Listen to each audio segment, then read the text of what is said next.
মদ্যপান, ধূমপান ও মাদক সেবন স্বাস্থ্যের পক্ষে ক্ষতিকর।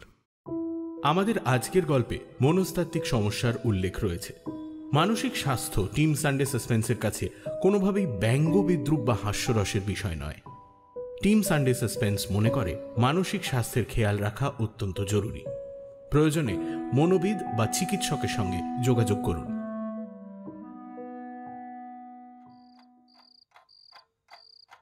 রাতে ঘুম ভেঙে গেল ইন্দ্রর। ঠিক কি কারণে ভাঙল সেটা নিজেই বুঝতে পারল না। তেমন কোনো শব্দ নেই, কেবল ঘড়ির টিকটিক আওয়াজ। আবার পাশ ফিরে শুয়ে পড়তে যাবে, ঠিক তখনই ওর মনে হলো একটা মিহি শীষের শব্দ আসছে। মুখ দিয়ে চাপা স্বরে শীষ দিচ্ছে কেউ। ঘড়ির দিকে একবার দেখে নিল ও। রাত 3:30 বাজে, একটু পরেই ভোর হয়ে যাবে। এত রাতে জেগে জেগে শীষ দিচ্ছে কে? বিছানা ছেড়ে উঠে পড়ল ইন্দ্র। বিছানার ডান দিকে একটা গ্রিলবিহীন জানলা, সেটা রাতে খুলেই শুয়েছিল। জানলার ঠিক লাগোয়া হাত দুয়েকের দূরত্বে পাশের অ্যাপার্টমেন্টে জানলা। সেদিকেই চাইল সে, এবং চাইতেই একটু অবাক হল। ওপাশের জানলাটা থেকে একটা লম্বাটে গোছের হাত বাইরে বেরিয়ে ঝুলছে। মেয়েলি হাত, যেন কোনোই থেকে হাতটা জানলার বাইরে রেখেই ঘুমিয়ে পড়েছে একটা কিশোরী মেয়ে। ঘরের ভেতর খুব আবছা নীল আলো জ্বলছে। সেই আলোর কিছুটা আভা হাতটার উপরে এসে পড়েই নীলাভ রং দিয়েছে হাতটাকে, যেন মরা মানুষের হাত। আগ্রহ হতে জানলার একেবারে কাছে চলে এলো ইন্দ্র। আসতেই শীষের শব্দটা আরো জোরে কানে এলো ওর। ওদিকে জানলা থেকেই আসছে আওয়াজটা, মানে হাতটা যার সেই দিচ্ছে শীষটা, অর্থাৎ মানুষটা ঘুমিয়ে নেই। তাহলে হাতটা বাইরে ঝুলিয়ে রেখেছে কেন? হঠাৎ ইন্দ্রের বুকটা কেঁপে উঠল। নীলচে হাতটা এতক্ষণ নির্জীবের মতো পড়েছিল, এবার তার আঙুলগুলো সচল হয়ে উঠল। খুব ধীরে হাতছানি দিয়ে ইন্দ্রকে কাছে ডাকছে হাতটা। কিন্তু ও যে জানলার কাছে এসে দাঁড়িয়েছে, সেটা ভেতরের মানুষটা বুঝল কি করে? ওকে দেখতে পাচ্ছে নাকি? আমাকে আমাকে ডাকছেন? শীষটা এখনো বেজে চলেছে, কেমন নেশা জড়ানো সুর। মনে হয় একরাশ বরফের মতো ঠান্ডা বাতাস আতঙ্কে পালাতে গিয়ে কোনো ফাটলের মধ্যে দিয়ে বাইরে বেরিয়ে আসছে। ইন্দ্রের প্রশ্নের কোনো জবাব এলো না, কেবল হাতটা ধীরে ধীরে উপরে উঠে এলো। ইন্দ্রের দিকে এগিয়ে এসেছে হাতটা, যেন এগিয়ে দেওয়া হাতটা ওকে ধরতে বলছে। সুরের মাদকতায় ইন্দ্রের ঠিক ভুলের হিসেব তখন গুলিয়ে গেছে। নীলচে হাতটার দিকে হাত বাড়িয়ে দেয় সে। 5টা নীল আঙুলের ফাঁকে আঙুল ডুবিয়ে দেয়। শীতল কিন্তু কোমল স্পর্শ অনুভূত হয়। কে আপনি? আপনি কে? উত্তর আসে না। শীষের শব্দে বদল আসে, যেন শীষ দিয়েই কিছু বলতে চাইছে মেয়েটা। কিছু একটা অর্থ আছে তার। হঠাৎ ওর হাত ধরে মৃদু একটা টান দেয় মেয়েটা। আচমকা টানটা আসায় ওর শরীরটা একটু দুলে যায়। টানটা আবার আলগা করে দিয়েছে মেয়েটা। ইন্দ্রের মনে হয় সে ওর সঙ্গে খেলতে চাইছে। ইঙ্গিতে ওকেও যেন টানতে বলছে হাতটা ধরে। আচ্ছা আচ্ছা আচ্ছা, বেশ। জোর গলাতেই কথাটা বলে হাতের উপরে একটা হালকা টান দেয় ইন্দ্র। আবার একটা টান আসে ওপাশ থেকে। কয়েক সেকেন্ড ধরে চলে খেলাটা। আশেপাশে একবার তাকায় ইন্দ্র। এই জানলাটা থেকে 1 মিটার দূরেই একই ঘরের আরেকটা জানলা আছে। সেটার উপরেও ঘরের ভেতরের নীলচে আলো এসে পড়েছে। সেই জানলাটার দিকে ভালো করে তাকাতেই ইন্দ্রের হৃৎপিণ্ড স্তব্ধ হয়ে যায়। সেই জানলাতেও পড়ে রয়েছে একটা নীলচে হাত। দেখেই বোঝা যায় দুটো হাত একই মানুষের, অথচ দুটো জানলার মধ্যে অন্তত 1 মিটারের ব্যবধান। এক ধাক্কায় হাতটা ছেড়ে পিছিয়ে আসে ইন্দ্র। সঙ্গে সঙ্গে শীষের শব্দ বদলে যায় একটা মেয়েলি হাসির শব্দে। একটা হিলহিলে সাপের মতো এঁকে বেঁকে হাতটা ঢুকে যায় জানলার ভেতর। বিছানার উপর বসে পড়ে হাঁপাতে থাকে ইন্দ্র। বুকের ধরপড়ানি কমতে চাইছে না কিছুতেই। মাথাটা খানিক শান্ত হয়ে আসতেই কিছু মনে পড়ে তার। একটু আগে শোনা অদ্ভুত শীষটা সে আগেও কোথাও শুনেছে, বেশি দিন আগে নয়, 2-1 দিনের মধ্যেই। অথচ সেটা কোনো গানের সুর নয়। হঠাৎ হাতে একটা ঠান্ডা হাওয়ার স্পর্শ লাগে ওর। খেয়াল হয় অজান্তেই ওর হাতটা বিছানার একপাশে বেরিয়ে ঝুলছে। দ্রুত হাতটা সেখান থেকে সরিয়ে নেয় ইন্দ্র। বাংলা সাহিত্যের রোমাঞ্চকর কিছু গল্প দিয়ে সাজানো আমাদের এই বিশেষ নিবেদন সানডে সাসপেন্স। আজকের গল্প শায়ক আমানের শীষ। শায়ক আমানের জন্ম 1992 সালে কলকাতার তেঘড়িয়ায়। ইঞ্জিনিয়ারিং পাশ করলেও তিনি সাহিত্য চর্চাকেই নিজের পেশা হিসেবে বেছে নিয়েছেন। মিডনাইট হরর স্টেশন বলে একটি ইউটিউব চ্যানেল রয়েছে তার, যেখানে তার লেখা এবং পাঠ করা একাধিক গল্প রয়েছে। এছাড়াও তাঁর 3টি উপন্যাস আরিন ও আদিম দেবতার উত্থান, তার চোখের তারায় এবং ভাষান বাড়ি প্রকাশিত হয়েছে বিভা প্রকাশনী থেকে। আজকের গল্প পাঠে মীর, গল্পের সূত্রধার আমি দীপ। শুরু হচ্ছে শীষ। বিকেলের দিকে ছাদে উঠে এদিক সেদিক তাকাতেই মহিলাকে দেখতে পেল ইন্দ্র। কালকের মতোই আজও একটা সুতির গেঞ্জি আর ট্রাউজার পরে ছাদের একদিক থেকে অন্যদিকে হেঁটে চলেছেন তিনি। মহিলা বেশ সুন্দরী, ফর্সা গায়ের রং, মখমলের মতো চামড়া, বয়স 30-এর খানিক উপরেই হবে। মুখের মধ্যে একটা আপাত গাম্ভীর্য আছে।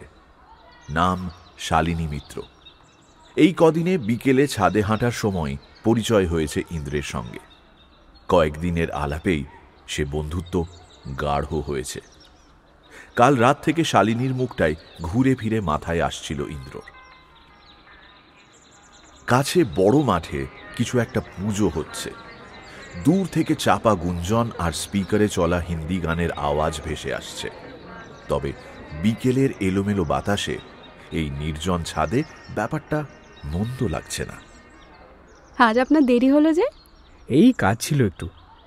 আচ্ছা, আপনাকে একটা কথা জিজ্ঞেস করব, যদি কিছু মনে না করেন। বেশ তো, বলুন না। খুব সামান্য ব্যাপার। আসলে কাল এখানেই হাঁটতে হাঁটতে গুনগুন করে একটা শীষ দিচ্ছিলেন আপনি। ওটা আমার খুব চেনা চেনা লাগছিল জানেন, কিন্তু কিছুতেই মনে করতে পারছি না। মনটা খচখচ করছিল সারাদিন, তাই আজ ভাবলাম। ওটা তো আপনার চেনার কথা নয়। ওই সুরটা মা আমাদের 2 বোনকে শিখিয়েছিল। আপনি হয়তো অন্য কিছুর সঙ্গে গুলিয়ে ফেলছেন। ও, তাহলে তাই হবে। ইন্দ্র একটু অপ্রস্তুত হয়ে পড়ে। কাল বিকেলে এই মহিলার মুখেই সুরটা ও শুনেছে। সেদিনই রাতে শুনেছে জানলার ওপারের ওই মেয়েটার মুখে। দুজনের মধ্যে কি যোগাযোগ আছে কিছু? ইন্দ্র কিভাবে প্রশ্নটা করবে বুঝতে পারল না। আচ্ছা, আপনি তো অনেকদিন আছেন এখানে। আমার জানলার লাগোয়া অ্যাপার্টমেন্টে কারা থাকে জানেন? আপাতত কেউ থাকে না। ওটা আমারই ফ্ল্যাট, ফাঁকা পড়ে আছে। আপনার? ফ্ল্যাট কেনার সময় ভেবেছিলাম আপনার ফ্ল্যাটটাই কিনবো। মনে হতো মাঝে মাঝে খোলা জানলা দিয়ে ভেতরে তাকালে নিজের ছেলেবেলাটাকে, নিজের বোনটাকে দেখতে পাবো। কিন্তু না, পারলাম না। ইন্দ্র বুঝল ঘরটাকে নিয়ে কিছু একটা স্মৃতি আছে শালিনীর। গলাটাও যেন কেঁপে গেল একবার। ওটা আপনাদেরই ছিল যখন, তাহলে বেচে দিলেন কেন? বেচে দিইনি তো, ফাঁকাই পড়ে আছে। আমি যাই মাঝে মাঝে, খুলে ঝাড়পোছ করে চলে আসি। সে কি, আপনি থাকেন না ওখানে? সবার মতো আমার ছেলেবেলাটা অত সহজ ছিল না জানেন। ওখানে থাকতাম মা, আমি আর আমার বোন মালিনী। তখন আমার 20 আশেপাশে বয়স, বোনের 14। আপনার বোন এখন সম্ভবত বেঁচে নেই। সম্ভবত বলতে? শালিনী কোনো উত্তর দেয় না। ছাদের একদিকের পাঁচিলে হাত রেখে দাঁড়িয়ে পড়ে। গানের আওয়াজ ক্ষীণ হয়েছে ততক্ষণে। শীতের বিকেলে 2-1 পাখি ডানা ঝাপটে উড়ে যাচ্ছে সূর্যের দিকে। অস্বস্তিকর কয়েকটা মুহূর্ত তৈরি হয়। একটা চাপা কৌতূহল তৈরি হচ্ছিল ইন্দ্রের মনের ভেতরেও। ওই শীষের সুরটা বুঝলেন, কেমন একটা গা ছমছমে ব্যাপার আছে না ওটায়? আমার তো বেশ পিসফুল লাগে। আসলে মা কোথায় শুনেছিল কোনো নরম গোছের শীষের আওয়াজ শুনলে পাগলদের পাগলামি একটু কম থাকে। মালিনী বাড়াবাড়ি করলে মা শীষ দিয়ে শান্ত করতো ওকে। শান্ত করতো মানে? মালিনী ছোট থেকেই একটু পাগলাটে গোছের, বিশেষ কথা বলতো না কারোর সঙ্গে, নিজেকে নিয়েই থাকতো। তবে জন্মের সময় থেকেই শরীরে একটা খুঁত ছিল ওর। ওর হাত পাগুলো ভীষণ ছোট ছোট ছিল। ও জন্মানোর পরপরই আমাদের বাবা মারা যায়। 2 মেয়েকে সামলাতে পারবে না বলে মা ওকে ছোটবেলায় একটা বোর্ডিংয়ে দিয়ে দেয়। তবে সেখানে বেশি দিন থাকতে পারেনি। ছেলেমেয়েরাও শারীরিক গঠন নিয়ে সারাক্ষণ ঠাট্টা করত। শেষে একসময় ব্যাপারটা একেবারে অ্যাবিউজের জায়গায় পৌঁছয়। যাই হোক, বোর্ডিং ছেড়ে বাড়ি যখন ফিরে এলো তখন আমি আর মা একটা জিনিস লক্ষ্য করলাম। এতটা অ্যাবিউজের জন্যই হয়তো ওর মধ্যে নিজেকে আঘাত করার একটা প্রবণতা জন্মেছিল। মানে যে করেই হোক নিজের শরীরের ওই খুঁতগুলোকে মেরামত করতে হবে। বোর্ডিং থেকে ফেরার পর আমরা দেখলাম একটা অদ্ভুত অভ্যেস হয়েছে ওর। থেকে থেকেই ও নিজের একটা হাত দিয়ে আরেকটা হাত টানতে থাকতো। মনে হয় ওখানেই কারোর কাছে শুনেছিল ওভাবে টানলে নাকি হাতগুলো খানিকটা লম্বা হতে পারে। একটু থেমে শ্বাস নিল শালিনী। ইন্দ্রের মনে পড়ে গেল কাল রাতে জানলার সেই হাতটাও মৃদু চাপে টানতে বলছিল ওকে। তাহলে কি? সময়ের সঙ্গে সঙ্গে ব্যাপারটা বাড়তে থাকে। অভ্যেসটা অবসেশনের জায়গায় দাঁড়িয়ে গেছিল বুঝলেন। মাঝে মাঝে এত জোরে টানতো মনে হতো এই বুঝি কাঁধ থেকে আলগা হয়ে যাবে হাতটা। আমি আর মা মিলে বোঝাতাম ওকে, শুনতো না। বকাঝকা দিতাম, ঘরে বন্দি করে রাখতাম, কিছুতেই কিছু লাভ হতো না। উল্টে যত বড় হতে লাগলো তত নিজের শরীর নিয়ে আরও কিছু অবসেশন জন্মালো ওর। ছুরি বা ব্লেড জাতীয় কিছু পেলেই মুখের ওপর নানা কাটাকুটি করে নিজেকে সুন্দর বানানোর চেষ্টা করত। কিন্তু সুন্দর তো দূরের কথা, তাতে মুখটা আরও বিকৃত হয়ে যেত। শেষে এক সময় এত বিভৎস হয়ে গেছিল ওর মুখটা যে নিজেই আর ঘর থেকে বেরোতে চাইতো না। ঘরের মধ্যে বন্দি থেকেই নিজের মুখ নিয়ে কাটাকুটি করত। কখনো ওর মনে হতো জিভটা একটু বড় হওয়া দরকার, সেটা নিয়ে টানতে টানতে একসময় বাকশক্তি হারিয়ে ফেলল। একবার মনে হলো ওর চোখ দুটো নাকি ছোট ছোট, ফলে চোখের পাতা দুদিকে টেনে চোখ বড় করার চেষ্টা করত। আমরা সাধারণত ধারালো কোনো জিনিস ওর আশেপাশে রাখতাম না, কিন্তু একদিন কিভাবে জানি একটা ব্লেড পেয়েছিল, সেটা দিয়ে চোখের কোণটা চিড়ে আমি আর মা বাড়ি ফিরে ছুটে গিয়ে ওকে দেখতে পেয়ে আতঙ্কে চিৎকার করে উঠেছিলাম। সেদিন দেখলাম চোখের দুপাশ দিয়ে গলগলিয়ে রক্ত পড়ছে, সমস্ত মুখ রক্তে ভেসে যাচ্ছে, আর ওই জানলার গ্রিলের মধ্যে কবজি অবধি হাতটা ঢুকিয়ে সজোরে টানতে টানতেও জোরে জোরে হাসছে।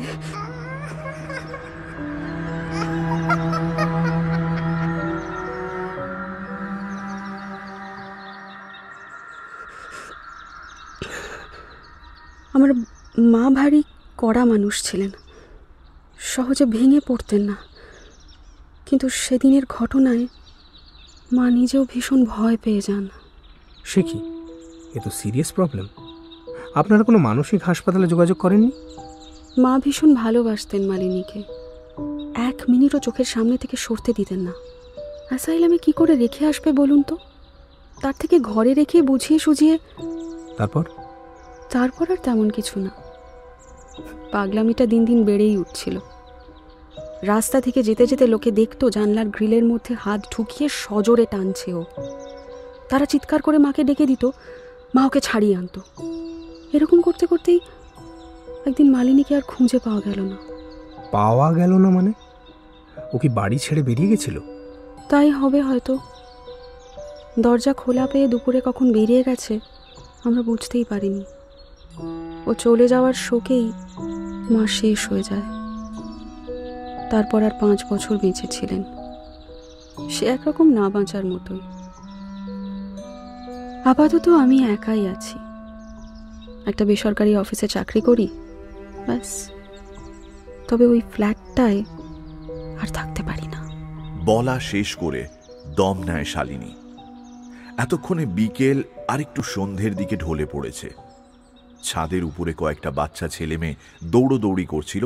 এতক্ষণ তারা সবাই নেমে গেছে নিচে। ইন্দ্র পকেট থেকে বের করে একটা সিগারেট ধরালো। এই দেখুন, আপনার সঙ্গে এতটা বন্ধুত্ব হয়ে গেল, এদিকে আপনি কি করেন সেটাই জানা হলো না। আমিও বেসরকারি চাকরি করি বলতে পারেন, তবে অফিস নয়, চেম্বার। আপনি ডাক্তার? আগে হ্যাঁ, তবে শরীরের না, মাথার। সাইকিয়াট্রিস্ট? দেখুন, আমারও কিন্তু মাথায় একটা ছোটোখাটো সমস্যা আছে, ওই হেরিডিটারি আর কি।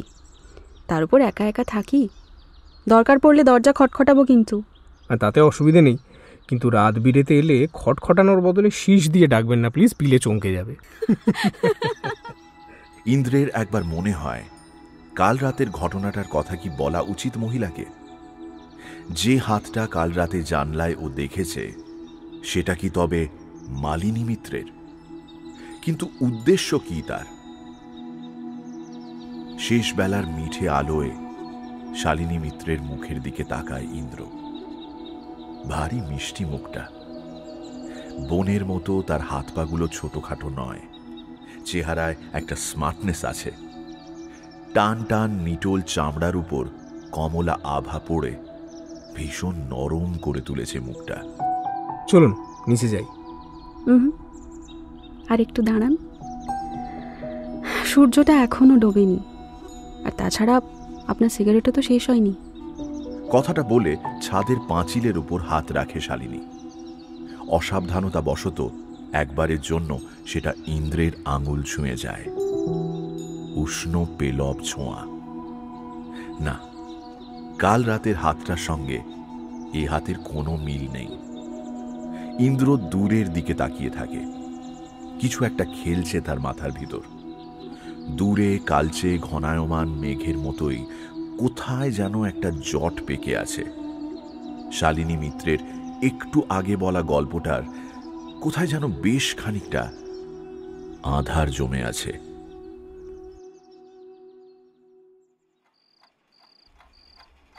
আজ রাতে আলো জ্বালিয়ে শুয়েছিল ইন্দ্র। শুতে যাওয়ার আগে জানলার বাইরে তাকিয়ে নিয়েছে একবার। আজও ওদিকের ফ্ল্যাটের জানলাটা খোলা, কিন্তু হাতটা নেই।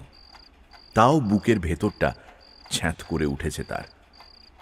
ঘুমটা হঠাৎ ভেঙে গেল, কিন্তু চোখের পাতা খুলল না। তার একটা কারণ, ওর চোখের পাতায় আলো পড়ছে না, অথচ পড়ার কথা। লোডশেডিং নয়, কারণ পাখা চলার শব্দ আসছে, অর্থাৎ কেউ বা কিছু একটা ওর মুখ আড়াল করে রেখেছে।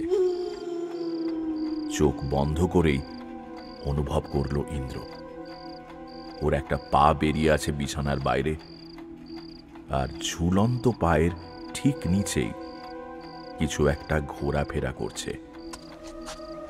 মনে মনে কে যেন বলে দিল, এখন চোখ খুললেই ওর মুখের ওপর ঝুঁকে থাকা আর একটা মুখ দেখতে পাবে ইন্দ্র। সেই মুখের চোখ দুটোর কোণ চিরে বড় করা, ঠোঁটের দুপাশ আঙুল দিয়ে টেনে টেনে প্রশস্ত করেছে কেউ। গোটা মুখের সমস্ত জায়গায় অজস্র কাটাকুটি দাগ। মুখ থেকে বেরিয়ে আসছে একটা দীর্ঘ জিভ। এক কান থেকে অন্য কান অবধি ছুঁয়ে গেছে একটা নিঃশব্দ হাসি। ধীরে ধীরে ওর বুক ছুঁয়ে মুখের কাছে উঠে আসছে একটা দীর্ঘ হাত। ঘন নিঃশ্বাস পড়ছে ওর মুখে। সাপের মতো লিকলিকে দীর্ঘ হাতটা জড়িয়ে যাচ্ছে ওর গলায়। সেই সঙ্গে খুব মৃদু স্বরে শীষ দিচ্ছে কেউ, চেনা শীষের শব্দ। চোখ খুলল ইন্দ্র। না, কেউ নেই সামনে, ঘর ফাঁকা। হঠাৎ ওর চোখ চলে গেল জানলার দিকে। একটা মানুষের অবয়ব ফুটে রয়েছে ওখানে, একটা মেয়ে। পাশের জানলা থেকে কোমরে ভর দিয়ে যতটা সম্ভব শরীর এগিয়ে দিয়েছে সামনের দিকে। ইন্দ্র উঠে এগিয়ে গেল সেদিকে। গাটা শিউরে উঠল তার। মেয়েটার মুখটা স্পষ্ট দেখা যাচ্ছে এখন। কাটা ছেঁড়া বিভৎস একটা মুখ, সেই সঙ্গে চোখ আর ঠোঁট দুটো সুতো দিয়ে সেলাই করে বন্ধ করে দিয়েছে কেউ। ইন্দ্রর মনে হলো মেয়েটা ওকে বলছে সেলাই খুলে দিতে। সে গিয়ে দাঁড়ায় মেয়েটার সামনে। অজান্তেই ওর একটা হাত উঠে আসে। ঠোঁটের কোণ থেকে বেরিয়ে থাকা সেলাইয়ের সুতোটা টান দেয় সে। ভীষণ আলতো করে সেলাই করা আছে ঠোঁট দুটো। সুতোটায় টান দিলেই খুলে আলাদা হয়ে যাচ্ছে সেটা। ওর আঙুলে নরম ঠোঁটের স্পর্শ লাগে। সুতোটা খুলে দিয়ে মেয়েটার চোখের সুতো দুটো আলাদা করে দেয় ইন্দ্র। কয়েক সেকেন্ড সেইভাবেই দাঁড়িয়ে থাকে মেয়েটা। তারপর ধীরে ধীরে তার খুলে যাওয়া মুখের ফাঁক থেকে একটা জিভ বেরিয়ে আসে। বিরাট বড় একটা জিভ প্রায় গলা অবধি বেরিয়ে ঝুলতে থাকে। কিছু একটা উচ্চারণ করার চেষ্টা করে সে, কিন্তু জিভটা লম্বা হওয়ার দরুন পারে না। সাপের মতো দুলতে থাকে জিভটা। এবার তার চোখ দুটো খোলে, পোর্সিলেনের মতো সাদা চোখ। তাও ইন্দ্র বুঝতে পারে মেয়েটা ওর দিকেই চেয়ে আছে। এখনো আগের মতোই লম্বা জিভ দিয়ে শব্দ করে চলেছে মেয়েটা, চাপা গোঙানির শব্দের মতো। হঠাৎ নিজের দুটো হাত দিয়ে ইন্দ্রের চোখ ঢেকে দেয় মেয়েটা। সবকিছু ভীষণ শান্ত হয়ে যায়। ইন্দ্রের মনে হয় একটা অদ্ভুত আঁধারে হারিয়ে যাচ্ছে ও।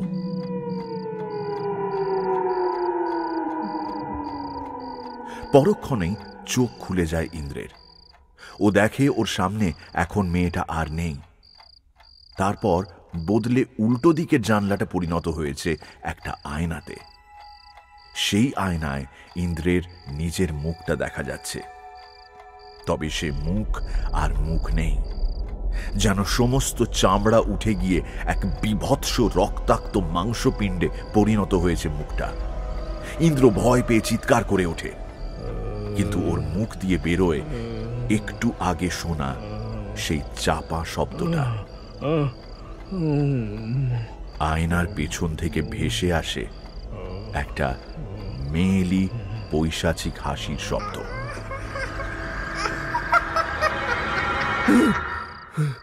আতঙ্কে চোখ খুলে গেল ইন্দ্রর।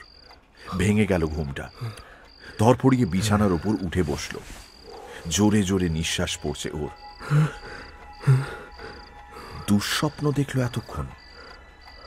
মানে কি এই স্বপ্নটার? ওর নিজের মুখটা অমন বিভৎস দেখল কেন? গোটা ঘর ফাঁকা, আলো জ্বলছে, তাতেই ভরে আছে চারদিক। ঘড়িতে বাজে রাত 2। না, এভাবে আলো জেলে শুলে নার্ভগুলো শান্ত হয় না। সেই জন্যই বারবার ভেঙে যায় ঘুমটা। বিছানা থেকে উঠে এসে সাদা আলোটা নিভিয়ে দেয় ইন্দ্র। সবজে নাইট ল্যাম্পের ফিনফিনে আলো আঁধারিতে ভরে ওঠে ঘরটা। আর ঠিক তখনই জানলার দিকে চেয়ে বুকের ভেতর দিয়ে হিম বয়ে যায় তার। আবার একটা হাত ঝুলছে জানলায়। আগের দিনের সেই হাতটা এখন আবার তার উপরে এসে পড়েছে নীলচে আলো। আবার শীষের আওয়াজ। ইন্দ্র জানলার সামনে গিয়ে দাঁড়াতে আবার উপরে উঠে এলো হাতটা। হাত বাড়িয়ে সেটার স্পর্শ পেতেই শিউরে উঠল ইন্দ্র। আজ আগের দিনের থেকে হাতটা আরো বেশি ঠান্ডা। আজ আরো বেশি করে যেন কিছু বলতে চাইছে। হাতটা নিয়ে অল্প অল্প করে টানতে শুরু করলো সে। মালিনী, মালিনী, কি চাও তুমি? কি চাও? উত্তর আসে না। শব্দের মাত্রা দ্রুত বদলাতে থাকে। হঠাৎ ইন্দ্রের হাতটা ছেড়ে দেয় মেয়েটা। একটু একটু করে হাতটা উঠে আসে ওপরের দিকে। ইন্দ্রের চোখ থেকে মাত্র ফুটখানেক দূরে হাতটা। আস্তে আস্তে নড়তে থাকে হাতের আঙুলগুলো। হাত ছানি দিচ্ছে মেয়েটা। আরো কাছে আসতে বলছে, কিন্তু আর কাছে যাবে কি করে? আর একটু এগোলেই তো জানলার বাইরে বেরিয়ে যাবে ইন্দ্রের শরীরটা। মালিনী, মালিনী, কি চাও তুমি? আমাকে বোঝাও, আমাকে বলো। এবার আঙুলগুলো মুঠো হয়ে যায়। শীষের শব্দে আবার বদল আসে। কেবল তর্জনীটা উঠে থাকে। ইন্দ্র এক বুক আতঙ্ক নিয়ে দেখে মেয়েটা ইন্দ্রের কাঁধের পাশ দিয়ে ওর ঘরের ভেতরে কি যেন নির্দেশ করছে। যেন ইন্দ্রের ঠিক পেছনেই কেউ দাঁড়িয়ে আছে। কে? কে আছে ওখানে? কে? পেছনে তাকাতে সাহস হয় না ইন্দ্রের। ঘরের ভেতরে সবজে আলো জ্বলছে। মনে হয় একটু আগে যে বিছানাটার উপরও ঘুমিয়েছিল, এখন সেটার উপরে বসেই কেউ বা কিছু তাকিয়ে আছে ওর দিকে। পিঠের উপরে একটা স্থির দৃষ্টি অনুভব করল ও। এক পা পিছিয়ে এলো। হাতটা ধীরে ধীরে মিলিয়ে গেল অন্ধকারের ভেতর। এক ঝটকায় পেছন ফিরল ইন্দ্র। না, কিচ্ছু নেই। বিছানাটা খালি পড়ে আছে। দ্রুত ল্যাপটপটা টেনে আনলো ইন্দ্র। মালিনী মিত্র যখন উধাও হয়েছিল তখন পুলিশ নিশ্চয়ই খোঁজাখুঁজিও করছিল। সেই কেসের কিছু খবরাখবর নিশ্চয়ই খুঁজলে পাওয়া যাবে। ইন্টারনেটে সার্চ করে কিছুক্ষণ ঘাঁটাঘাঁটি করলো ইন্দ্র। কয়েকটা লিংক সেভ করে রাখলো। সত্যি আজ থেকে বছর 10 আগে হঠাৎ করেই নিখোঁজ হয়ে যায় মালিনী। ছোট থেকেই যে তার মাথায় কিছু গোলমাল ছিল সেটা এলাকাবাসীও জানত। জানলার গ্রিলে হাত ঢুকিয়ে টানার কথা, নিজের মুখে ধারালো কিছু দিয়ে কাটাকাটি করার কথাও বলেছিল তারা। তবে তার কোনো ছবি পাওয়া গেল না। কাগজে তার দিদির একটা বিস্তারিত ইন্টারভিউও বেরিয়েছিল। ইন্টারভিউটা ভালো করে পড়ল সে। কয়েকটা প্রশ্ন ভেসে উঠছে তার মনের ভেতরে। কি বলতে চায় পাশের জানলার মেয়েটা? একটা ব্যাপার মনে হলো ইন্দ্রর। মেয়েটা হঠাৎ হাতছানি দিল কেন? ইন্দ্র তো জানলার কাছেই দাঁড়িয়েছিল। তবে কি ইন্দ্র নয়, অন্য কাউকে ডাকছে সে? শালিনীকে? মোবাইল ফোনটা হাতে তুলে নিয়ে একটা নম্বরে মেসেজ পাঠালো ইন্দ্র। এত রাতে হয়তো জেগে নেই, সকালে মেসেজ দেখে কল করে নেবে। হঠাৎ একটা অদ্ভুত অনুভূতি হলো ওর। আর চোখে মনে হলো পাশের জানলা থেকে একটা মুখ চেয়ে আছে ওর দিকে। নীলচে আভা এসে পড়েছে সেই মুখের উপর। অনেকক্ষণ থেকে ওর অজান্তেই আর চোখে ওর বিছানার ওপর বসে থাকা শরীরটাকে দেখে চলেছে সেই মুখটা। বেশ কিছুক্ষণ আর চোখেই সেদিকে চেয়ে রইল ও। আচমকা সেদিকে ফিরে তাকাতেই মুহূর্তের মধ্যে হারিয়ে গেল মুখটা।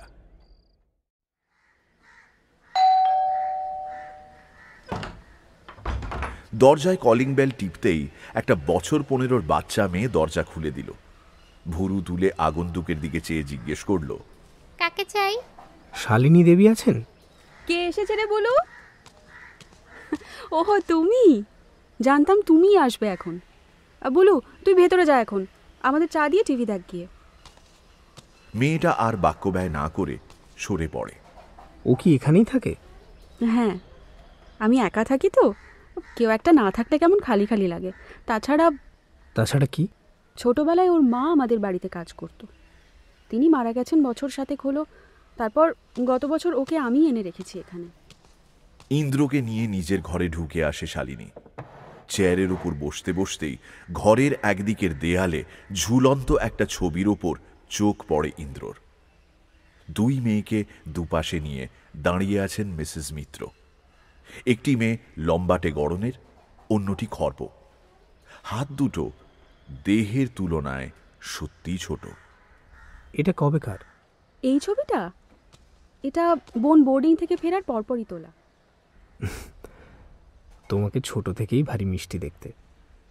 বোনের হিংসে হওয়াটা স্বাভাবিক। কিন্তু বিছানারই অন্যদিকে পিঠ রেখে বসতে বসতে শালিনী বলে, ওই থেকেই কাল হলো। আমাকে নিয়ে ওভার প্রোটেক্টিভ ছিল মা, বন্ধু বান্ধবদের সঙ্গে মিশতে দিত না। সত্যি বলতে ছোট থেকে খানিকটা ওই কারণেই বিশেষ কোনো বন্ধু ছিল না আমার। এই 5 বছরেও হলো না কেন? মা তো বেঁচে নেই আর। 5 বছর না, 10 বছর। বোন চলে যাওয়ার পর থেকেই মা অনেকটা ভেঙে পড়ে। আমাকে নিয়ে আর অত মাথা ব্যথা ছিল না। তবে কি জানো তো, আমার ওই কারোর সঙ্গে মেলামেশা করার স্কিলটাই নষ্ট হয়ে গেছে। আমার তো তা মনে হয় না। তাই? ইন্দ্র চারিদিকে চেয়ে দেখে শালিনী মিত্রের ঘরটা বেশ সাজানো গোছানো। একদিকে একটা বড় আয়না, তার সামনে প্রচুর প্রসাধনী আর ক্রিম সাজিয়ে রাখা আছে। মহিলার যে সাজগোজের ভীষণ শখ তা বোঝাই যায়।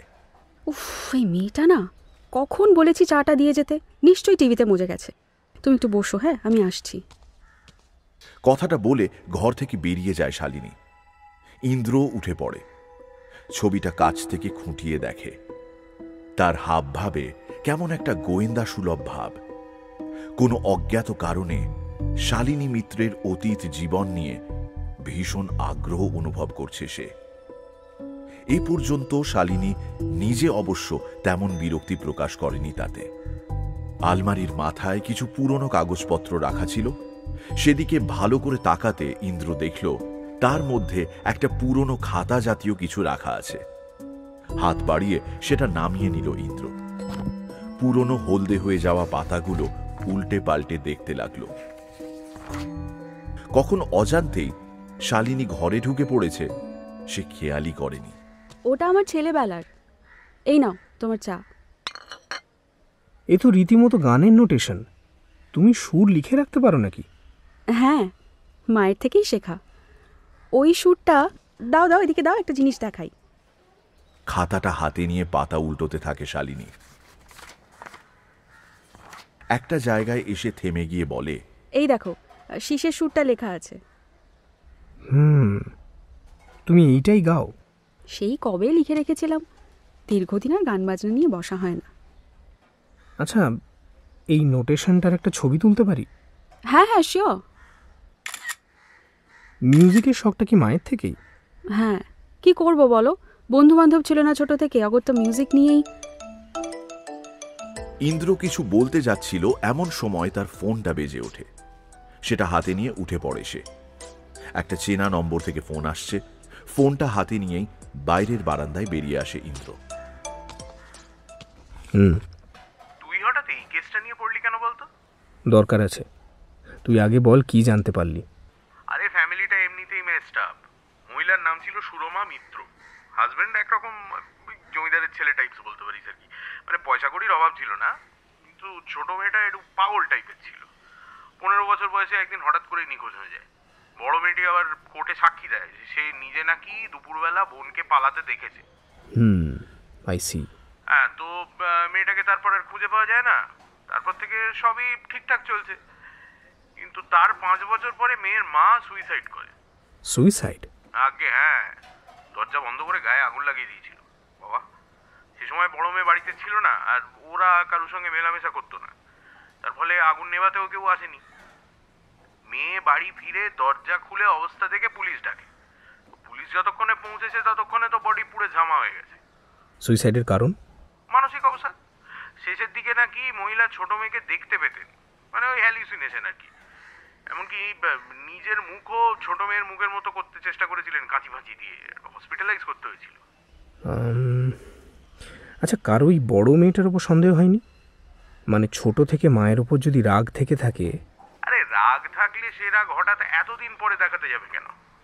তাছাড়া এলাকার লোকে বলে মহিলা শেষের দিকে নাকি সত্যিই ডিপ্রেসড হয়ে পড়েছিল। ওকে মানে দেখতেই কিরকম একটা পাগল পাগল লাগছিল। তো সে যাই হোক, তুই এখন আছিস কোথায়? এদের সঙ্গে তোর যোগাযোগটা কি? ওয়েল, রাইট নাও আমি বড় মেয়েটার ফ্ল্যাটে আছি। হোয়াট? তুই আবার দেখ, এসব থেকে সরে আয় প্লিজ। তুই যেটা করছিস সেটা কিন্তু অন্যায়। কাউকে তোর ব্যাপারে সবকিছু না জানিয়ে তার সঙ্গে। আরে আমি কিছুই করছি না ওর সঙ্গে, আমার শুধু সত্যিটা জানা দরকার। সত্যি জানা দরকার? এবার কি সত্যি? যেটা জানা দরকার সেই সত্যিটা। আমি নিশ্চিত এই দুই বোন আর মায়ের মাঝখানে অন্য একটা ইকুয়েশন আছে। ফোনটা কানে ধরেই মুখটা ফেরাতে যাচ্ছিল ইন্দ্র, এমন সময় তার চোখ আটকে যায়। বারান্দার দরজাটা হাট করে খোলা। এখন সেখানে এসে দাঁড়িয়েছে একটা মানুষ। ও সেদিকে তাকাতেই মুখটা সরে গেল দরজা থেকে। ইন্দ্রর চোখ চিনতে ভুল করল না, বুলু। টিভি দেখা ছেড়ে সে কখন উঠে এসেছে ইন্দ্র বুঝতে পারেনি।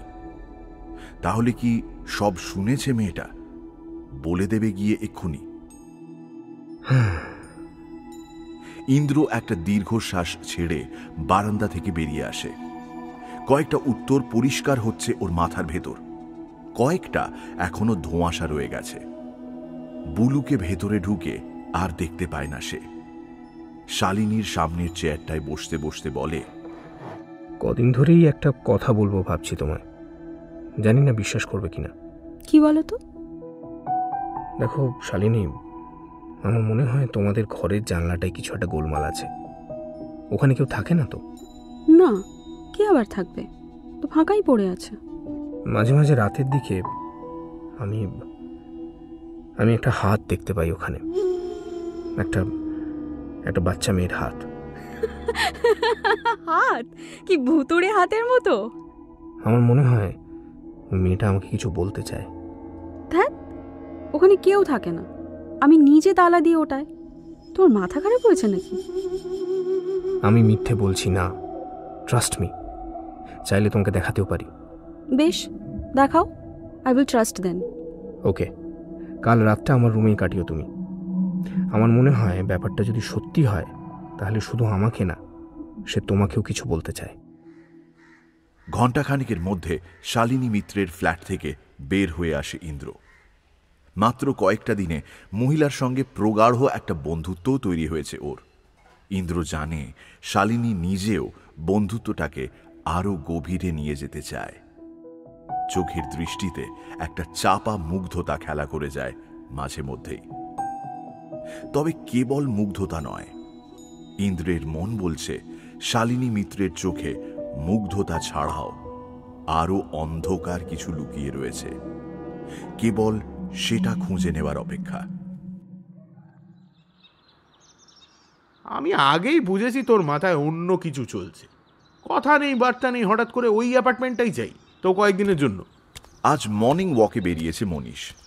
এই সময় শহরের রাস্তাঘাট ফাঁকাই থাকে, মাঝে মধ্যে দু একটা গাড়ি হুসহাস শব্দ করে ছুটে যাচ্ছে। অন্যদিন একাই বেরোয়, কিন্তু আজ ইন্দ্রকে সঙ্গে নিয়েছে। ইন্দ্র ওর বহু বছরের বন্ধু। এক সপ্তাহ আগে একদিন হুট করেই মনীষের অফিসে এসে হাজির হয় ইন্দ্র।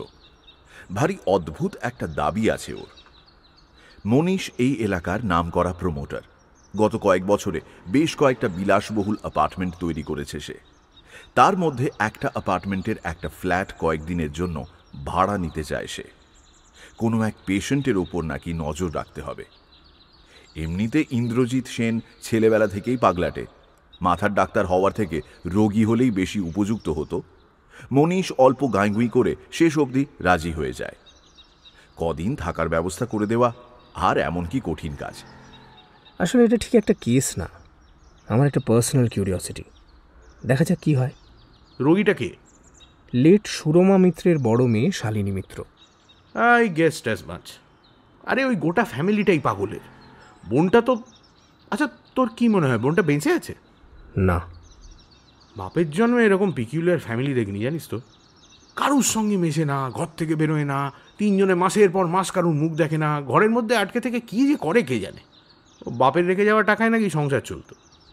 মা মারা যাওয়ার পর থেকে ব্যাপারটা চেঞ্জ হয়। বড় মেয়েটা একটু মুক্ত বাতাস পায়। তুই কি ভাবছিস ও নিজেই নিজের বোন আর মাকে খুন করেছে?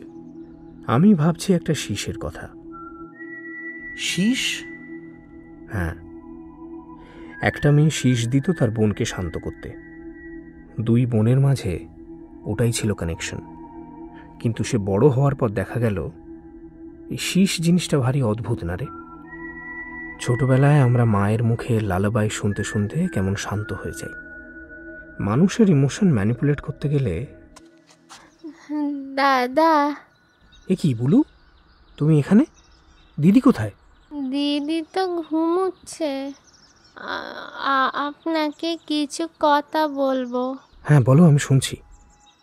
দিদি না ভয় পায়, রাতে স্বপ্ন দেখে গো, কার সঙ্গে যেন কথা বলে, তারপর বুকে খুব ব্যথা হয় দিদির। কাকে দেখে স্বপ্নে? দিদির বোনকে, বোনের নাম ধরে ডাকে। মালিনীকে? কি বলে ডাকে? আমার মা বলতো দিদির বোনকে খুব ভালোবাসতো। ওদের মা ওদের দুজনকে দুষ্টুমি করলে একটা ঘরে আটকে দিত। দিদি না থাকলে ওর বোন তো কবেই মরে যেত। কিন্তু তুমি এগুলো আমাকে, মানে তুমি কিছু জানো দিদির ব্যাপারে? দিদি এখন আর ওর বোনকে ভালোবাসে না। এখন কি? এখন ভয় পায় গো। কেন ভয় পায়? বলে ওর বোন নাকি ওকে মেরে ফেলবে। দিদি মাঝে মাঝে না খুব রেগে যায় গো, আর রেগে গেলে মাথা ঠিক থাকে না। তখন আমার খুব ভয় লাগে, খুব। মায়ের ব্যাপারে কিছু বলে না? না তো। আচ্ছা বেশ, আমি দেখছি কি করা যায়। মেয়েটার চোখে মুখে ভয়ের ছাপ স্পষ্ট হয়ে ওঠে। পেছনে ঘুরে হাঁটতে থাকে সে। বোঝা যায় শালিনী মিত্রের কাছে কাজ করতে সে নিজেও খুব একটা আগ্রহী নয়। নেহাত আর কোথাও কাজ নেই, তাই দায়ে পড়ে করে। মনীষ এসে দাঁড়ায় ইন্দ্রের পাশে। মহিলাকে তো ঠিক সুবিধার লাগছে না রে। ছোটবেলায় বোনের ওপর ভালোবাসা ছিল, এখন নেই। হঠাৎ এই পরিবর্তনের কারণ? তোর কি মনে হচ্ছে বলতো? আমার মনে হচ্ছে এখানে আর বেশি দিন থাকতে হবে না আমাকে। আচ্ছা, সুর সম্পর্কে আইডিয়া আছে তোর? আইডিয়া মানে কেমন আইডিয়া? মানে ধর, দুটো সুর যদি পাশাপাশি চালানো হয়, তুই শুনে বুঝতে পারবি দুটো এক না আলাদা? এ আর না বোঝার কি আছে। ইন্দ্র ওর ফোনটা আবার বের করে আনে, তারপর পরপর দুটো শীষের শব্দ চালিয়ে দেয়।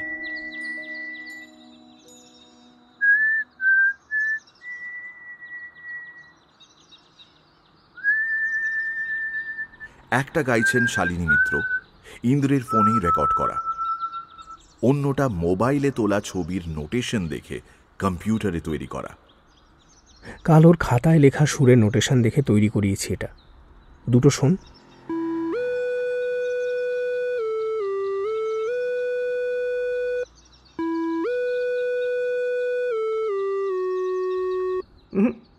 শুনতে একরকম হলেও মানে শুরুটা এক, কিন্তু মাঝখানটা কিন্তু অন্যরকম।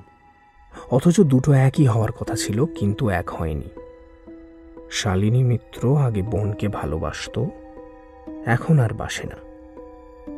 এখন সে বোনকে ভয় পায়। সুরমা মিত্র মারা যায় পুড়ে, আর কি এই সব কিছু একসঙ্গে জুড়লে আমার মনে আর কৌতূহল থাকছে না, থাকছে রাগ। একটা মানুষ এতটা নৃশংস হয় কি করে?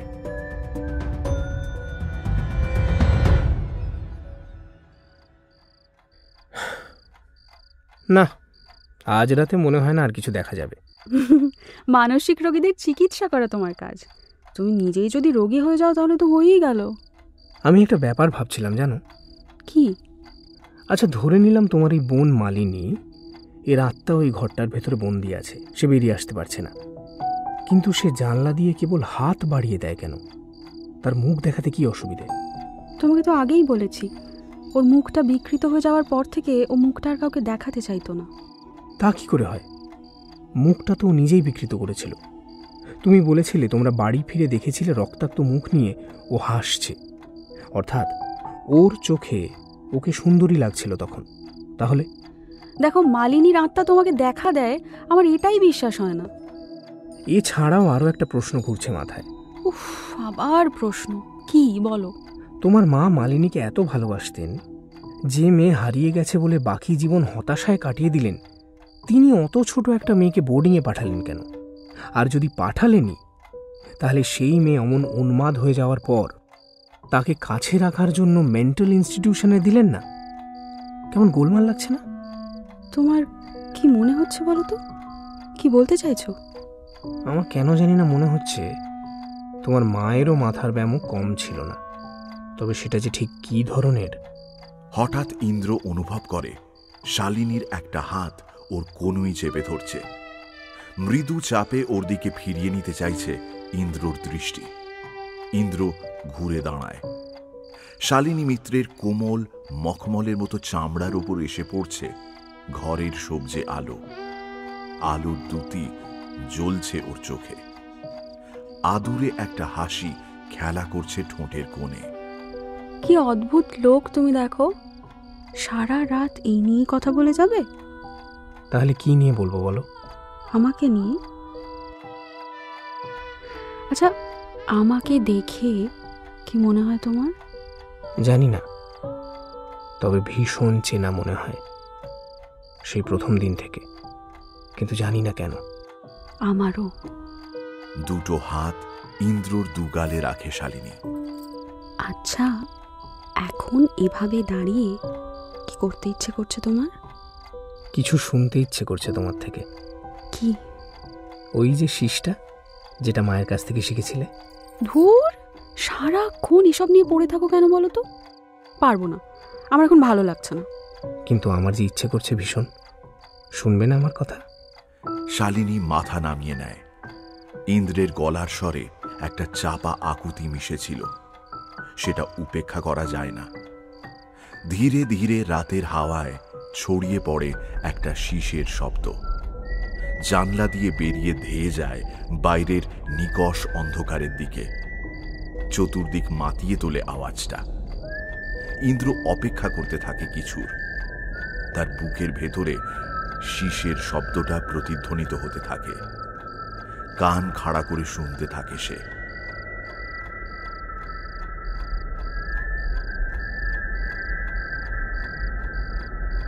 কিছুক্ষণ পরেই সে বোঝে প্রতিধ্বনি নয়, এবার সত্যি এই শীষের সঙ্গে একই সুরের আর একটা শীষের শব্দ এসে মিশছে। আর সেটা আসছে পাশের জানলাটা থেকে। সে ঘুরে তাকায় জানলার দিকে। সঙ্গে সঙ্গে শালিনীর শীষের আওয়াজ থেমে যায়। সেও অবাক হয়ে ফিরে তাকায়। কে কে বাজাচ্ছে? ওটা তো আমি ছাড়া কেউ। ইন্দ্রের মুখে একটা চেরা হাসি খেলে যায়। শালিনী বিস্মিত হয়ে দেখে ওপাশের জানলার নীলচে আলো আঁধারি ভেদ করে বাইরে বেরিয়ে এসেছে একটা হাত। তবে আজ আর ঝুলে পড়ে না সেটা। একটা হিংস্র ভঙ্গিতে 5 আঙুল ছড়িয়ে যেন ছোবল মারতে চায় কাকে। প্রবল আক্রোশে কোনো কিছুকে খুঁজতে চাইছে হাতটা। শালিনী মিত্রের শীষের আওয়াজটা ওপাশের মানুষটাকে যেন পাল্টে দিয়েছে। কে কে ওটা? মালিনী? মালিনী নাকি? নাকি কি? কি বলো? উত্তর দেয় না শালিনী। তার সমস্ত শরীর জুড়ে একটা অস্থিরতা ছড়িয়ে পড়ছে, যেন এই মুহূর্তেই ছুটে কোথাও পালিয়ে যেতে চায় সে। আমি বাইরে যাব, নিজের ফ্ল্যাটে যাব, দরজা খুলে দাও। আমার একটা ভুল হয়েছিল ওদের বুঝতে। আমি ভেবেছিলাম শীষ যে দেয় আর যার হাত দেখা যায় দুজন একজনই। কথাটা বলেই জানলার দিকে হাত বাড়িয়ে দেয় ইন্দ্র, কিন্তু একটা নয়, দুটো হাত। আজ জানলার দিক থেকেও একটার বদলে দুটো নীলচে হাত বেরিয়ে আসে। দুটো একই মানুষের হাত নয়। জানলার ওপাশে অপেক্ষা করছে একটা নয়, দুটো নীলচে নারী দেহ। ওরা আজও আপনার ভীষণ বাধ্য মিসেস মিত্র। ওরা আজও ভীষণ ভয় পায় আপনাকে। আজও কেউ টেনে বের না করলে ওরা ঘর থেকে বেরিয়ে আসতে চায় না। তবে ওরা প্রতিশোধ নিতে চায়। আপনার উপরে ভীষণ ভীষণ রাগ ওদের। কে কে কে মিসেস মিত্র? আমাকে আমাকে চেনে না তুমি? আমি আমি শালিনী। শালিনী মিত্র আজ থেকে 5 বছর আগে মরে গেছে। আপনি নিজে হাতে পুড়িয়ে খুন করেছিলেন তাকে। কে বলেছে তোমাকে? কে বলেছে এসব? হ্যাঁ, কে বলেছে? ইন্দ্র উত্তর দেয় না। দুটো হাত ধরে সজোরে টানতে শুরু করেছে এখন। আর সেই টানেই জানলার অন্ধকার থেকে বেরিয়ে আসছে দুটো মানুষের দেহ। ধীরে ধীরে জানলার ভেতর ঢুকে আসছে তারা। একজনের দুটো হাত স্বাভাবিকের থেকে কিছুটা লম্বা, চোখ আর ঠোঁটের কোণ প্রশস্ত। অপরজনের শরীর পুড়ে কালো হয়ে গেছে। কেবল পোর্সিলেনের মতো সাদা চোখ দুটো স্থির চোখে চেয়ে আছে ঘরের ভেতরে ছটফট করতে থাকা নারী মূর্তির দিকে। মাটির ওপরে হামাগুড়ি দিয়ে এগিয়ে যায় তারা। আপনার 2 মেয়েকে চিনতে পারছেন মিসেস মিত্র? আমার মেয়ে? আমার মেয়ে? কি বলছো তুমি? হ্যাঁ, আপনার মেয়ে। ওরাও চিনতে পেরেছে আপনাকে। ওই শীষের সুরটা শুনেই আপনাকে চিনতে পেরেছে ওরা। ওদের দুজনকেই খুন করেছেন আপনি।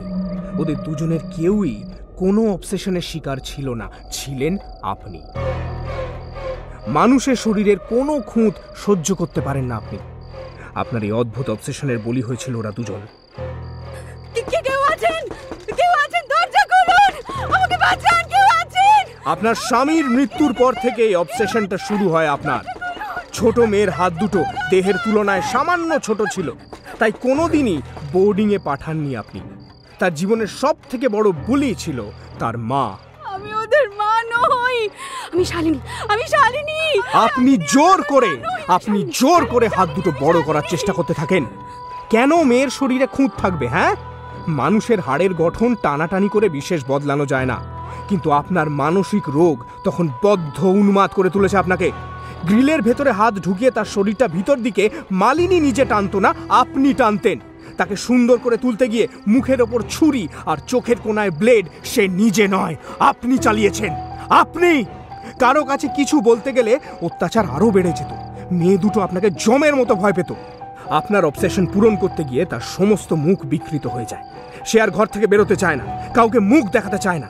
শেষে একসময় আপনি নিজেও বুঝতে পারেন সত্যি বিভৎস বিকৃত হয়ে গেছে তার মুখটা। আর কোনোভাবেই আপনার মনের মতো করে তোলা সম্ভব নয় তাকে। সেটা বুঝতে পেরে রাগের মাথায় তাকে খুন করেন আপনি। আমি খুন করেছি ওকে? রাগ হলে জানলার লাগোয়া ওই ঘরটায় ওদের বন্দি করে রাখতেন আপনি। খেতে দিতেন না। আপনার মেয়ে পাগল ছিল না, তার যন্ত্রণা হতো, কষ্ট অনুভব করত আর 5টা সাধারণ মানুষের মতোই। তাকে একমাত্র শান্ত করত তার দিদির শীষের শব্দ। ঘরের ভেতরে অনাহারে যন্ত্রণায় ছটফট করতে থাকা বোনকে শীষ দিয়ে শান্ত করত তার দিদি। আপনি কোনোদিন বুঝতেও পারেননি কেন শীষ দিত সে। একদিন ঘরে আটকে রাখা অবস্থাতেই সে মারা যায়। সম্ভবত আপনি বুঝেছিলেন যেভাবে তার মুখটা বিকৃত হয়ে গেছে তাতে আর সুন্দর করে তোলা সম্ভব নয় তাকে।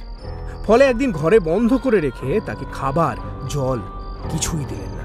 সে মারা যাবার পর কদিন আপনার বড় মেয়েকে দিয়ে জানলার বাইরে হাত বের করিয়ে রাখলেন, যাতে পাড়ার লোক সাক্ষ্য দিতে পারে যে মেয়েটা তখনও বেঁচে ছিল। কিন্তু কিছুদিন পর তার উধাও হয়ে যাওয়ার খবর আপনি রটিয়ে দিলেন। লোকে জানতো আপনার মেয়ে মানসিক বিকৃতির শিকার ছিল। আপনার বড় মেয়েও সাক্ষ্য দিল বোন সত্যিই বাড়ি ছেড়ে চলে গেছে। সে ভয় পেত আপনাকে, প্রতিবাদ করার কথা ভাবতেও পারেনি। তার তেমন কোনো বন্ধু বান্ধব ছিল না, কেউ গা করল না। হিলহিলে নীলচে শরীর দুটো ক্রমশ এগিয়ে এসেছে মিসেস মিত্রের শরীরের উপর। মাটিতে পড়ে গেছেন তিনি। 2 মেয়ে হামাগুড়ি দিয়ে উঠে বসেছে বুকের উপর। এরপর বছর 5 সব ঠিকঠাক চলে। বড় মেয়েকে নিয়ে আপনার কোনো অভিযোগ নেই। কিন্তু বয়স বাড়ার সঙ্গে সঙ্গে আপনি বুঝতে পারেন এবার আপনার নিজের শরীরে কিছু খুঁত দেখা দিচ্ছে। আপনার চামড়া কুঁচকে যাচ্ছে, চুল সাদা হয়ে যাচ্ছে, আপনার রূপের জৌলুস সময় চুরি করে নিয়ে যাচ্ছে। আপনার অবসেশন আবার মাথা চাড়া দিয়ে ওঠে। বয়সকে যে করেই হোক লুকোতে হবে। অপারেশন করে চামড়া পাল্টে ফেলা যায়, বয়স কমিয়ে নেওয়া যায়, কিন্তু তাতে লাভ কি? লোকে তো চেনে আপনাকে, তারা তো জানবে আপনার প্রকৃত বয়স। আপনাকে আশেপাশের লোকজনের চোখেও জোয়ান হতে হবে। সেদিন আপনার রুমের ঝুলন্ত ছবিটা দেখেই ব্যাপারটা স্পষ্ট হয় আমার কাছে। আপনার আর আপনার বড় মেয়ের মুখ আর চেহারা প্রায় একই ধরনের। কিছুটা সার্জারির সাহায্য নিয়ে যদি অবিকল তার মতো দেখতে হতে পারেন আপনি, তাহলে আবার জোয়ান হতে পারবেন। আবার জোয়ান হবার নেশা পেয়ে বসলো আপনাকে। নিজের মেয়েকে ওষুধ প্রয়োগ করে আচ্ছন্ন করে রেখে তাকে অবিকল নকল করতে শুরু করলেন আপনি। তার মতো করে হাঁটা চলা শিখলেন, শীষ দেওয়া শিখলেন। এই শীষ দেওয়া শিখতে গিয়েই হলো বিপত্তি। শালিনী তখনও শীষ দিত বটে, কিন্তু বোনের জন্য নয়, নিজেকে শান্ত করার জন্য, আপনার প্রতি বেড়ে ওঠা ঘৃণা প্রশমিত করার জন্য। মারা যাবার আগে সে আন্দাজ করেছিল আপনি ওকেও খুন করার চেষ্টা করছেন। মনের খেয়ালে তাই সে শীষের আসল সুরটা আপনাকে শেখানোর সময় খানিকটা বদলে দেয়। আসল সুরটা ওর ডায়েরিতে লেখা থাকলেও নকল সুরটা এ পৃথিবীর কোথাও লেখা নেই। আজ অজান্তেই সেটা গেয়ে নিজেই চিনিয়েছেন আপনি। এসব তুমি বলছো কি করে? হ্যাঁ, কি করে বলছো? শালিনী মিত্রের ডায়েরিতে যে সুরের নোটেশন লেখা ছিল সেটা আপনি গান না। শুনতে এক লাগলেও আপনার শীষ আর ডায়েরির শীষ দুটো আলাদা। অর্থাৎ সুরটা অন্য কারো তৈরি করা। আপনি কেবল কারোর মুখ থেকে তার একটা পরিবর্তিত রূপ শুনেছিলেন।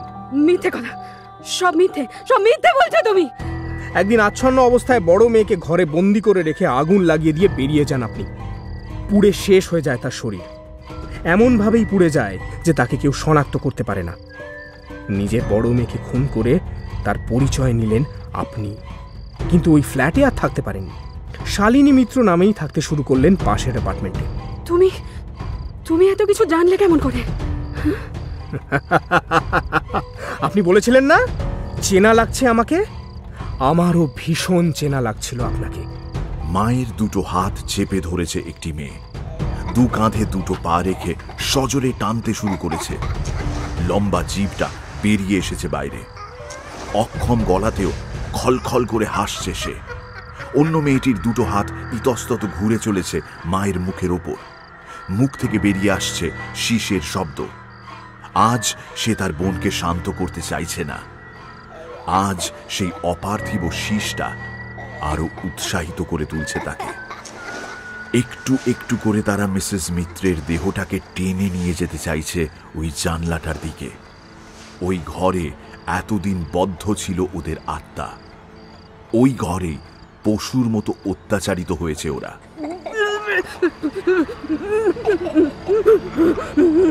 চিৎকার করার চেষ্টা করছেন মিসেস মিত্র, কিন্তু তার গলা দিয়ে শব্দ বের হচ্ছে না। একটু একটু করে তার মুখ থেকে ছাড়িয়ে নেওয়া হচ্ছে মখমলের মতো চামড়া। তার ঝকঝকে রূপের জৌলুস মুছে গিয়ে বেরিয়ে আসছে দগদগে মাংসপিণ্ড আর কালচে লাল রক্ত। মৃত্যুর পরেও আপনাকে ভয় পেত ওরা। রোজ রাতে তাই হাত বাড়িয়ে অনুরোধ করত ওদের বের করে আনার, কিন্তু সাহস করত না। দরকার ছিল কেবল সেই শীষটুকু। সেই শীষটা আপনি ছাড়া আর কেউ জানে না। ওটা শুনলেই ওরা বুঝতে পারবে ওদের মা এসে দাঁড়িয়েছে পাশের জানলায়। বেরিয়ে আসতে আর কোনো বাধা থাকবে না ওদের। কিন্তু আজ আর ওরা ভয় পায় না আপনাকে। আজ ওরা ভয় দেখাতে চায়। দুই বোন এতক্ষণে মিসেস মিত্রের শরীরটাকে খোলা জানলা দিয়ে নিয়ে গিয়ে ফেলেছে উল্টো দিকের অ্যাপার্টমেন্টের জানলার উপর। মুহূর্তে সেটা হারিয়ে গেল নীলচে অন্ধকারে। সেই সঙ্গে দুই বোন। ভেতর থেকে চাপা গোঙানির শব্দ ভেসে আসছে। মিসেস মিত্রের শখের চামড়া মাংসের সঙ্গে উঠে আসছে ছিঁড়ে ছিঁড়ে। হাত পাগুলো টেনে টেনে ছিঁড়ে নেওয়া হচ্ছে তার। গোঙানির সঙ্গে মিশছে দুটো নরম গলার হাসির শব্দ। মিনিট 10 মধ্যে সমস্ত শব্দ মিলিয়ে গিয়ে এক শান্ত নীরবতা ঘিরে ধরল দুটো অ্যাপার্টমেন্টকে। ইন্দ্র দেখল এতক্ষণে ভোর নামতে শুরু করেছে বাইরে। জানলার ফাঁক দিয়ে ক্ষীণ আলো এসে পড়েছে ঘরের ভেতর। রাতবাতির সবজে আলোর সঙ্গে মিশে অদ্ভুত মায়াজাল তৈরি করেছে ঘরময়। মাংসের গন্ধ ভেসে আসছে জানলার বাইরে থেকে। সবকিছু শান্ত হয়ে আসতে ধীরে ধীরে আয়নার সামনে এসে দাঁড়ায় ইন্দ্র। ওই মাংসের গন্ধটা একটা বিশেষ দিনের কথা মনে করিয়ে দিচ্ছে তাকে, একটা বিশেষ অবসেশনের কথা মনে করিয়ে দিচ্ছে। অন্য কারো নয়, তার নিজের। আজ থেকে 5 বছর আগের একটা দিনে হসপিটালের বেডে শুয়ে 1 বছর 50 মহিলার প্রলাপ শুনেছিল সে। মহিলা হসপিটালে এসেছিলেন একটা অপারেশনের জন্য। সার্জারির উদ্দেশ্য ছিল তার মুখ থেকে চামড়া তুলে একটা বিশেষ মানুষের মতো করে দিতে হবে। বয়স অন্তত বছর 20 কমে যাবে তার। ইন্দ্র শুয়েছিল তার পাশের বেডে। আমার মেয়েটা দেখুন না আমার মেয়েটা দুষ্টুমি করে খাটের তলায় লুকিয়েছে। প্লিজ, ও খুব ভয় পায়, ওকে দেখলেই সবাই ভয় পায়। আপনি একটু বলুন না ওকে। মুখটা নষ্ট হয়ে গেছিল ওর, তাই কাউকে দেখায় না, লুকিয়ে পড়ে। প্লিজ ওকে একটু খুঁজে দিন না প্লিজ। কিন্তু আপনার বিছানার তলায় তো কেউ নেই, বিশ্বাস করুন। আয় আমার কাছে, আয় আয়। কোথায় চলে গেছিলি? হ্যাঁ, তুই কোথায় চলে গেছিলি বল? চকিতে পেছন ফেরে ইন্দ্র। না, কেউ নেই। হ্যালুসিনেট করছেন মহিলা। এতক্ষণ নীলচে আঁধারে মহিলার মুখ দেখা যাচ্ছিল না। এবার সে মুখ ওর মুখের একেবারে কাছাকাছি এসে পড়েছে। এক দৃষ্টে পুরুষটির মুখের দিকে তাকিয়ে আছেন মহিলা।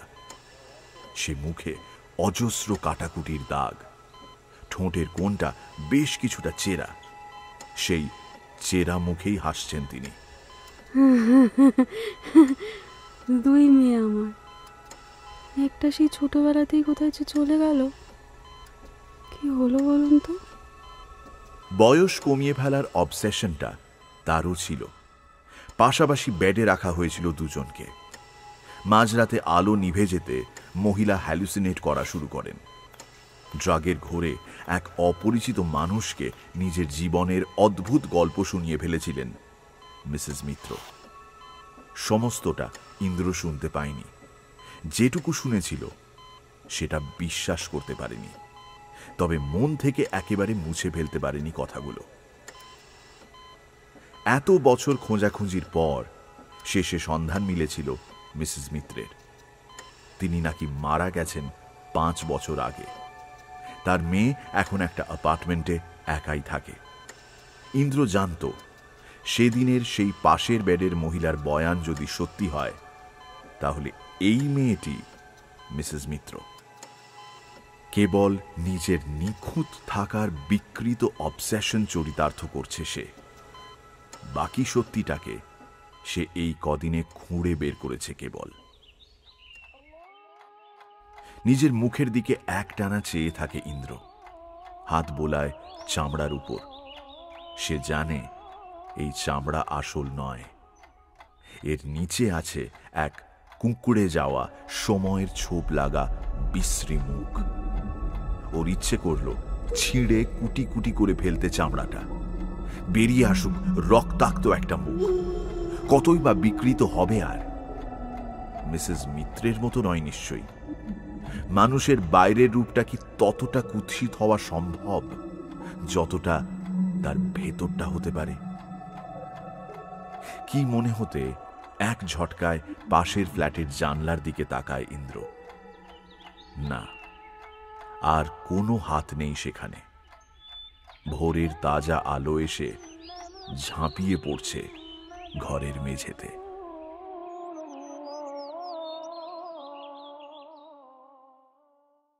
সানডে সাসপেন্সে আজ শুনলেন শায়ক আমানের লেখা গল্প শীষ। গল্প পাঠে মীর, ইন্দ্রর চরিত্রে সোমক, শালিনীর চরিত্রে গোধূলি, বুলুর চরিত্রে অঙ্কিতা দাস নিয়োগী, মনীষের চরিত্রে গল্পের সূত্রধার এবং পর্ব পরিচালনায় আমি দীপ, ধ্বনি পরিকল্পনা এবং আবহ সঙ্গীত Pradyut Chattopadhyay, poster design join the dots. শেষ হলো শায়ক আমানের গল্প শীষ। সামনের সপ্তাহে আরও একটি রোমাঞ্চকর গল্প নিয়ে হাজির হবে সানডে সাসপেন্স।